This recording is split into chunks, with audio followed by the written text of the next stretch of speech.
Welcome back to the deep dive. Today we're doing something a little different. We're looking at a really unique type of source. Oh, what's that? It's basically, those little segments of remembrance, like the in memoriam bits you see. Right. We Yeah. want to kind of unpack why those, even when they're super brief, feel so, well, significant. That's a great topic. Yeah. Because those in memoriam segments, they're more than just like obituaries in brief. They're really about um, cultural memory. Cultural memory. How do you mean? Well, they serve this purpose, almost like a little ritual in the middle of the news cycle, a collective pause, Okay, yeah. to reflect the acknowledged one's passing.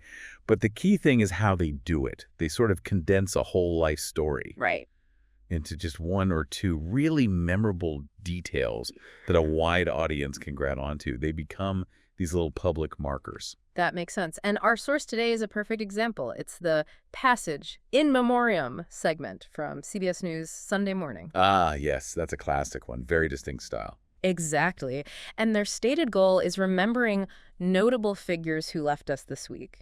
It's incredibly concise, but like you said, impactful. It's amazing how much they convey so quickly. It really is. You can almost think of them as like narrative shortcuts or maybe even mnemonic devices in a way. How so? Well, they tap into knowledge we already have. So take the first example in this specific segment, the singer Lou Christie. Okay. The source doesn't list, his entire career history. It highlights one specific thing, his big hit song, Lightning Strikes. Right. And that song title immediately does something, doesn't it? Exactly. It's an instant trigger. Yeah, for me, Lightning Strikes just conjures up this whole sound, an era like 60s pop. It's vivid. Precisely.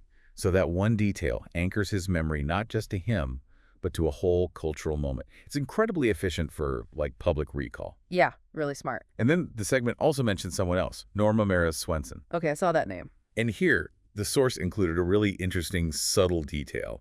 It said the photo they used was courtesy of the Swenson family. Huh. I did notice that credit. Why is that significant, do you think? Well, that little phrase, courtesy of the Swenson family, it subtly shifts the focus, doesn't it? How do you mean it? It makes it more personal. Yeah, exactly. It's not just reporting a death. It signals that this is a person deeply mourned by her family, and they're choosing to share this image, this bit of their private remembrance publicly. Oh, that's a great point. It adds this human layer, sort of bridging the public announcement with, private grief.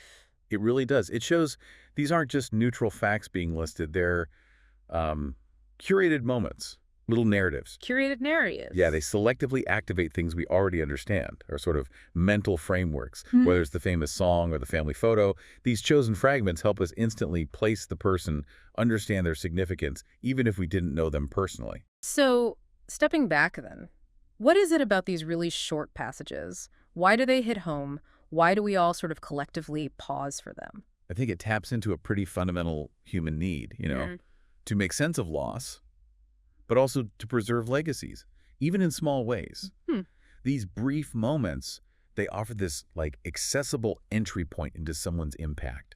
They crystallize contributions into something digestible. Right, like a snapshot. Exactly, a snapshot that often highlights things we, as a society, tend to value. Maybe it's art, maybe it's quiet work, maybe it's just that family connection. It's like we're constantly updating our shared story together. And it really shows how even these tiny little nuggets of info give us a quick way to grasp why someone mattered, right? That aha moment of, okay, that's who they were, that's their contribution. It does, and that kind of leads to a bigger question, maybe something for you, the listener, to think about. What does it actually mean to be remembered publicly, even just for a moment in one of these segments? And maybe more importantly, how do these little bursts of remembrance in the news actually shape your own understanding of our shared past?